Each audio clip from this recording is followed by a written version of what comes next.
Okay. You start, go ahead. Oh, my name is Avery Clark. My name is Kadrick Cobbs, And I'm Macy Spearman. and we'll be presenting over WrestleMania 39. Introduction, our objective is to analyze WWE's response to COVID-19 and its shift toward a digital-first operations. We believe that WWE should continue to host WrestleMania 39, but do it digitally, similar to the NBA did in a bubble. And here are the areas we're going to focus on to give you reasons as to why we believe that. We're going to start with internal and external change drivers, followed by organizational models, and then go into gap analysis, followed by digital transformation and vision, and then the resistance to change and implementation models. So I'm going to start with the internal change drivers. One of the first change drivers was the organizational and cultural factors within WWE. Vince McMahon's philosophy is the show must go on. So WWE needs to continue to adapt to these challenges, and they are committed to entertain. So this is why we should continue WrestleMania. Another approach is the leadership and management styles. They have a top-down business approach, which kind of leads to it prioritizes the business over the risks. So we need to find other ways to continue WWE WrestleMania rather than stopping the event.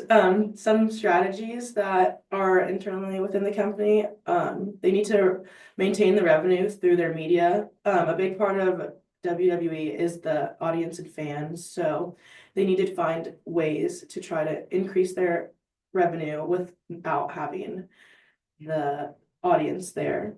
Some technological factors include the creation of their private performance center. They were able to create this to have WrestleMania, and it could have a more broadcasted style performance, so people could subscribe to the WWE network and they could create revenue that way. Some processes include modifying their logistic operations, like COVID testing, safety measures, and digital content delivery. They did this by pre-recording their matches and included storytelling and visual fan engagement. And then the last internal change driver includes employees. So WWE wrestlers are independent contractors, which means that they don't have union benefits. So WWE needs to work to modify contracts to continue safety for their wrestlers. Some external change drivers include political and legal laws regarding COVID-19. So in March 2020, this is when public sentiment kind of started to shift towards not gathering in large groups. There was no federal laws at the time that prevented businesses from not having large groups, but rather state and local officials just prohibited against it or having more safety protocols. Some economic factors include potentially losing major revenue. WWE and WrestleMania in 2019 gained $16.9 million just on ticket revenue alone from WrestleMania. So to avoid risk, they need to ensure a financial cushion some way, as in their network or TV subscriptions after losing their ticket sales. Some social and cultural factors again include the public sentiment. Many people didn't want large groups to gather, and it was a big health protocol. So by hosting WrestleMania, the WWE was willing to have a reputational loss because that was not what the public wanted at the time. As for competition, WWE was able to stay above their competitors, that AEW, also known as the All Elite Wrestling League. They were still navigating, trying to compete with the COVID protocols, but WWE was able to stay above them by creating their performance center and having like a little bubble like the NBA and the NHL.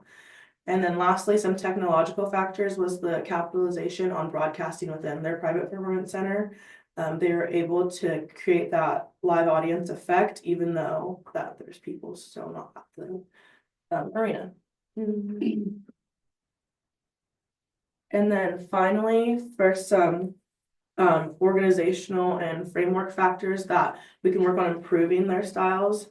So for the 6-box organization, I chose for the purpose of the company was to entertain, but we're gonna need to have it as a closed audience just to keep everyone safe, whether that be employees or audience. As for structure, WWE has a top-down highlighted rigid organizational structure. I think it would benefit them if they were to become more flexible and collaborative with their decision making throughout the company instead of just having Vince McMahon make all of their decisions. Some rewards I think would be beneficial would be addressing the wrestlers' well-being and creating more safety incentives and implementing like rewards for keeping the area COVID free. Some helpful mechanisms that need to be in place too, again, was just bettering the health and safety protocol of the company and audience all around. Some relationships include improving internal communications within the wrestlers, the top to the bottom, everyone can just communicate better. And then for leadership wise, to keep WWE more focused, they needed to have everyone involved and then to adapt in the future just in case crisis, keep everybody more collaborative. And then for the 7S structure, again, it's a hierarchical structure, which is very rigid decision making with Vince McMahon at the top. The systems include creating structure crisis management systems to better help their health screenings and medical care. Some strategies that could be improved is continuing with wrestling, but just better risk management protocols. Shared values, again, the show must go on. Mindset needed to change in this circumstance because continuing with no change could have had a considerable reputational damage to the fact that the public sentiment did not want big groups gathering. And then as for style, the top-down approach needs to shift to a more collaborative approach, and the staff could be needed to gain more medical help because again, wrestlers are independent contractors, so they don't have safety precautions like the NBA has a union, the NHL has a union. They needed to create that. And then finally, as for skills, just stronger crisis management would benefit the company all around. Looking at a little bit of gap analysis, breaking it down to the pre-pandemic state and the post-pandemic state that was presented to them as COVID was hitting worldwide. Starting with their business model, they had a heavy reliance on live events for revenue. The pandemic obviously took that away, creating a gap, meaning that they were over-dependent on in-person experiences, and they needed a way to combat that. Secondly, we look at crisis preparedness. They didn't have a contingency plan for if the live events were taken away or if their fan interaction was taken away. And after the COVID hit, they needed a strong risk management. And so we see that there was a real lack of proactive planning. Thirdly, we see talent management. Wrestlers were viewed as independent contractors, but they needed greater focus on health and safety as the pandemic was hitting. So we see the little gap there between where it was and what it is now. There was insufficient worker protections that they've since improved on. Lastly, technology use. WWE Network was secondary to live events. Live events where their bread and butter was. That's where they put a lot of the eggs in their basket. That's where they wanted to focus. But when COVID hit, they had to increase digital fan and interactive experiences for the fans. And that at the time that COVID hit, there was limited investment in innovative fan interactivity. Looking at the pestle analysis for their decision making, we first look at political. In Florida, which is where their training was based, Florida had not banned large gatherings yet. However, Governor DeSantis did recommend extreme screening measures and did pressure WWE to comply with the evolving health regulations just to kind of manage political risk. And then as we look economically, WWE had a lot of pressure on them to go through with Wrestlemania, as it would include losing $16.9 million in ticket sales alone. That's not including revenue or potential unsubscriptions from the WWE network. Additionally, The pandemic also hurt a lot of households economically, decreasing their income, which means that some of them weren't able to travel or attend events, even if they were going to have them, kind of creating, again, like we talked about in the previous slide, a need for WWE to be able to cater to these fans differently.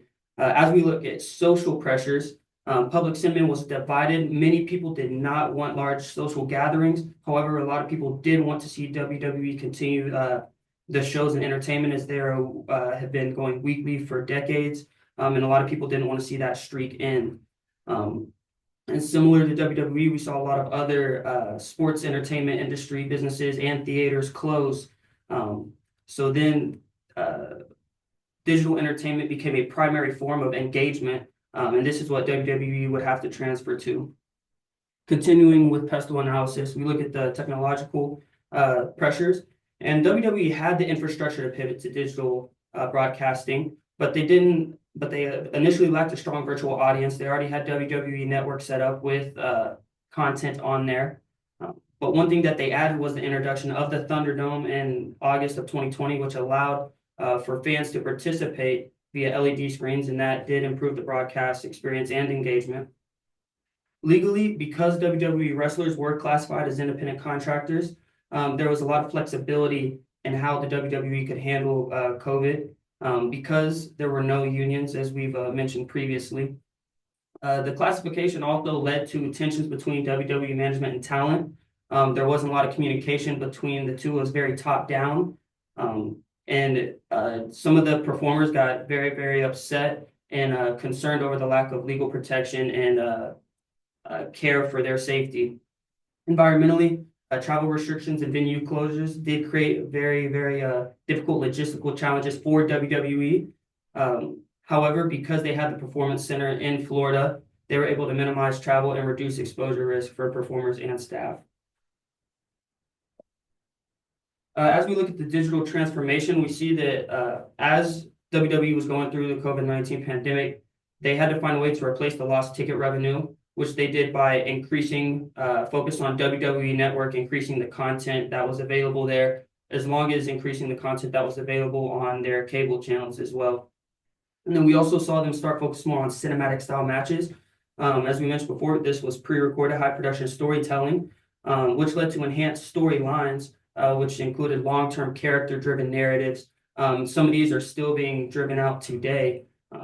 And one more reason that they were able to succeed is because they really did a good job enhancing their social media presence and allowing real-time fan engagement on TikTok, Twitter, Instagram, whether that was via polls or allowing fans to come up with the idea for what matches would occur. As we look at the social matrix, we saw that the competitive landscape, again, we're looking at AEW, they started having an innovative digital fan engagement, which put pressure on WWE too as well. But looking outside of just wrestling, we saw a lot of the other sports organizations, NBA specifically, start to shut down their season at first, which provided the opportunity for WWE to really cater to fans who didn't really have any other options to experience and have a good time while they were quarantining or at their house. And then we look at the fan expectations. WWE has done a great job in the past just meeting fan expectations, but fans were kind of unsure what to expect with no audience being present because the audience is such a huge part. However, WWE was able to overcome that using the Thunderdome and being able to excel through what the fans initially expected would happen with the virtual attendance experiences. Then we look at technological adaptations, and they were doing fine blending digital and in-ring content. Again, this was mainly through their WWE network. So we asked the question, was WWE's vision driving and or helping change? Their historical vision was driving change as they had a lot of innovation through media expansion, whether that be TV, pay-per-view, or digital being the WWE network again. However, when COVID hit, their vision started to emerge during change. They had to change to a digital-first model and use the digital-first model as a means to create more fan engagement. While their vision isn't publicly available, their mission kind of gives us an insight into what they hold, what their values are. And their mission is to be family-friendly entertainment on all platforms, meaning that their vision does help change as they want to be able to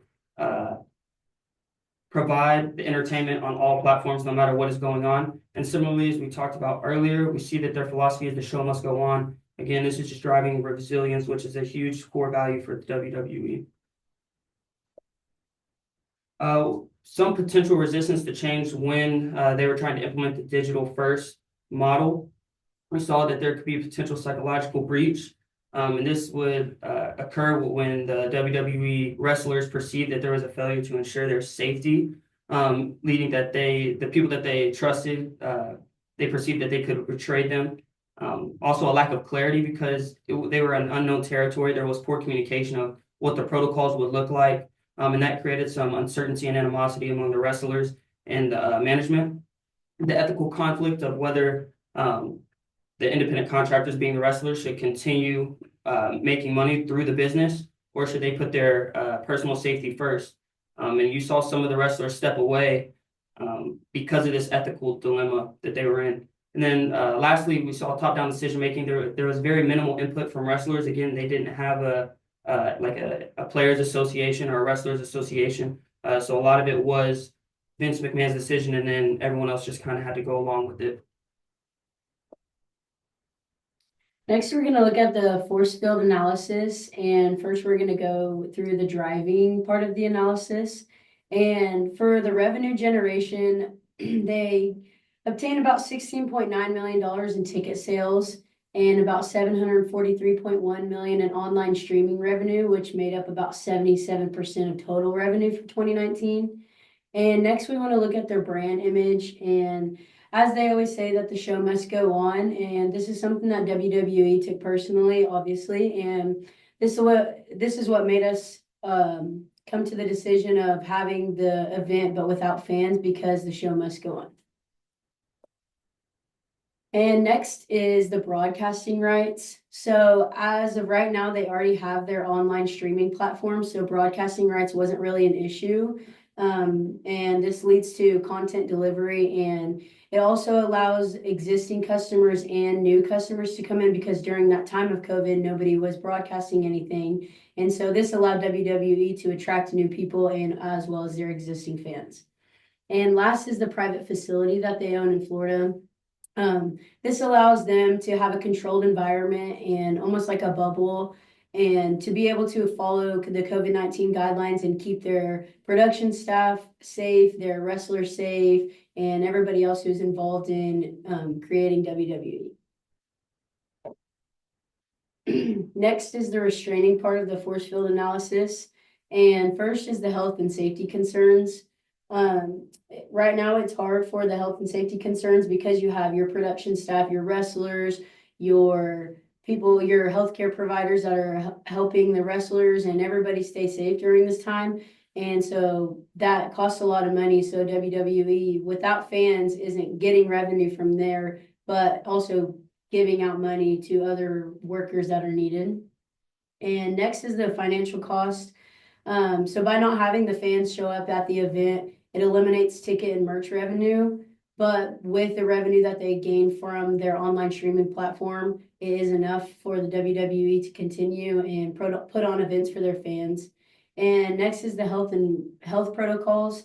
Because of COVID-19 had so many protocols of no groups more than 20 or more, or you have to be in quarantine for 2 weeks at a time. This can kind of make it hard for them to have their events that they want to, in case, let's say, a wrestler gets COVID, or one of the main production staff gets COVID. That's kind of hard to juggle with.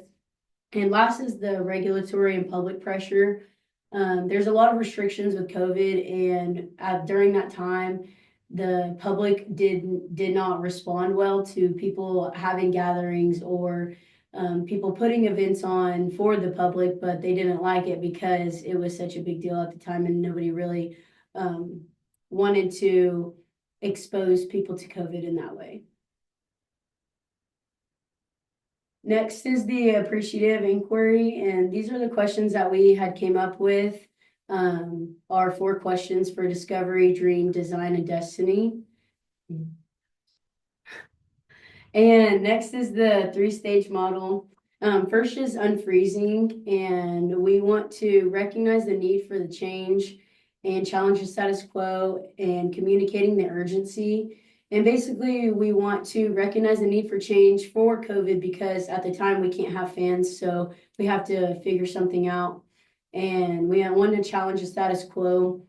And right now, the status quo for the WWE was to have fans there and have WrestleMania like normal, but obviously with COVID, you couldn't really do that.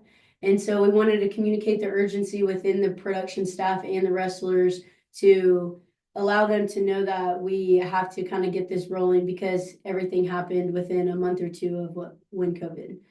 And next is changing. And so we want to adapt event formats like having the event without fans and innovate content delivery, like was said in the past slides before. They really upped their social media game on TikTok, Snapchat, Instagram, Twitter, everything else. And this helped fans get engaged and them pushing out more and better content for everybody to attract new and existing viewers. And next is the health and safety protocols like we talked about in the past slide. And for our third, unfreezing, we want to establish new norms. So at the time, nobody knew if COVID was going to stay, if it was going to go. And so we want to be able to adapt and change and establish the norms. So then that way, when something else might occur, we're ready for that as well. And next is the feedback mechanisms and embedding into culture. And we want to just be able to communicate with the people around us in the WWE in a better and more positive way because of COVID. It was such a negative time in everybody's lives. That way we can get everybody on the same page and get the boat moving. And for the 8-stage model, so first was establishing a sense of urgency, and we wanted to rethink management and avoid financial loss. And by doing this, we decided that having WrestleMania without fans was the best option. And next, we wanted to form a powerful guiding coalition. And by doing that, we want to get all of the departments like the production and the marketing and the wrestlers as well. We wanted to all get them on the same page and working together to have a better guide moving forward. And next is to create vision for the change. And as the motto is, the show must go on. And that was a big part of our decision in this because having the event without fans is better than not having the event at all. Next is communicating the vision. And we want to communicate the vision with the producers and knowing what to do with the lights and the sound without the fans because it has to be somewhat entertaining to watch. And so by doing this, we want to get everybody on the same page. Next is empowering others to act. In a time like this, we really need people to want to act rather than waiting for somebody else to do it because you don't really have a lot of time. And so by doing this, we want to just get everybody being a leader rather than being a follower. Next is to create short-term wins. So when we do produce a segment on the app or something like that for viewers to watch, and let's say it gets a lot of views, that's a win. And so at that point, we can take anything that we can get. And next is consolidate improvements and produce more change.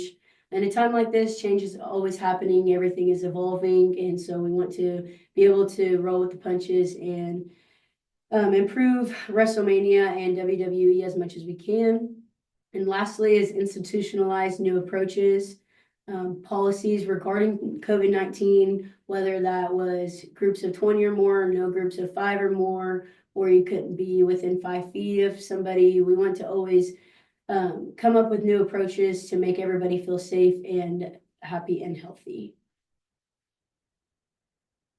So in conclusion, here are a couple of our key takeaways. We saw that WWE's vision evolved from live event reliance to digital innovation, and that their organizational flexibility and digital transformation enabled them to continue. Also, that employee considerations and collaborative leadership remained areas for growth that they could still work on today. Our final thoughts again was that WWE should utilize its infrastructure and adaptability and host WrestleMania 39 without fans in a bubble. Thank you. Thank you.